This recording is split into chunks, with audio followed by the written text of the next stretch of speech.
अमरनाथ गुफा भगवान शिव के प्रमुख धार्मिक स्थलों में से एक है।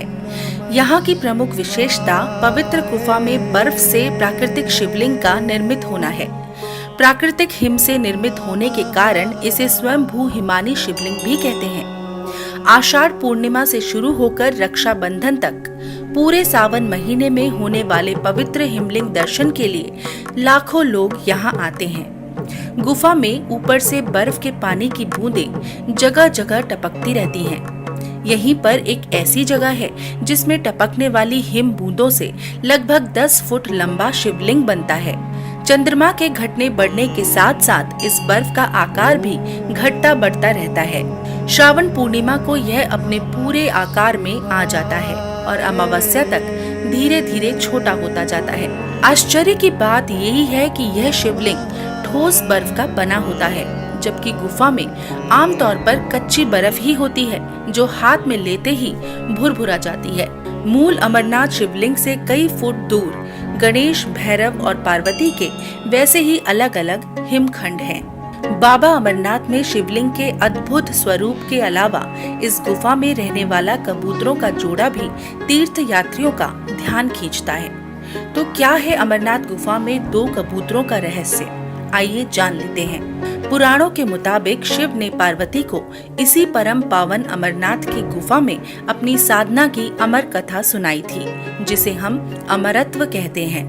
कहते हैं भगवान भोलेनाथ ने अपनी सवारी नंदी को पहलगाम पर छोड़ दिया, जटाओं से चंद्रमा को चंदनवाड़ी में अलग कर दिया और गंगा जी को पंचतरणी में तथा कंठाभूषण सर्पों को शेषनाग पर छोड़ दिया। इस प्रकार इस पड़ाव का नाम शेषनाग पड़ा। अगला पड़ाव गणेश पड़ता है। इस स्थान पर बाबा ने अपने पुत्र गणेश को भी छोड़ दिया था, जिसको महागुणा का पर्वत भी कहा जाता है। पिस्सू घाटी में पिस्सू नामक कीड़े को भी त्याग दिया। इस प्रकार महादेव ने जीवनदायिनी 5 तत्वों को भी अपने से अलग कर दिया।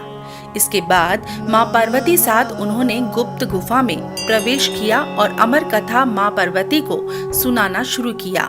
कथा सुनते सुनते देवी पार्वती को नींद आ गई और वह सो गई, जिसका शिवजी को पता नहीं चला। भगवान शिव अमर होने की कथा सुनाते रहे।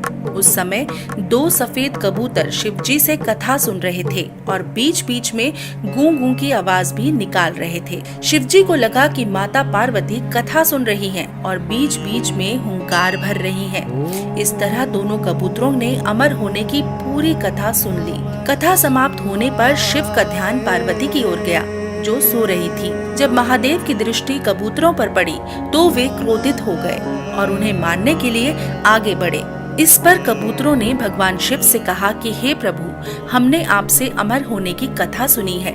यदि आप हमें मार देंगे तो अमर होने की यह कथा झूठी हो जाएगी। इस पर शिवजी ने कबूतरों को जीवित छोड़ दिया और उन्हें आशीर्वाद दिया कि तुम सदैव इस स्थान पर शिव पार्वती के प्रतीक चिन्ह के रूप में निवास करोगे। अतः यह कबूतर का जोड़ा अजर अमर हो गया। कहते हैं आज भी इन दोनों कबूतरों के दर्शन भक्तों को यहाँ प्राप्त होते हैं और इस तरह से यह गुफा अमर कथा की साक्षी हो गई व इसका नाम अमरनाथ गुफा के नाम से प्रसिद्ध हो गया।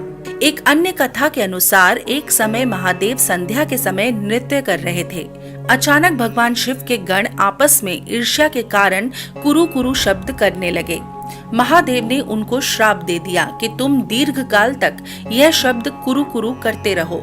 तदुपरांत वे रुद्र रूपी गण उसी समय कबूतर हो गए और वहीं उनका स्थायी निवास हो गया। माना जाता है कि यात्रा के दौरान पावन अमरनाथ गुफा में इन्हीं दोनों कबूतरों के भी दर्शन होते हैं। यह आश्चर्य ही है कि जहां ऑक्सीजन की मात्रा नहीं के बराबर है और जहां दूर दूर तक खाने पीने का कोई साधन नहीं है, वहां ये कबूतर किस तरह रहते होंगे।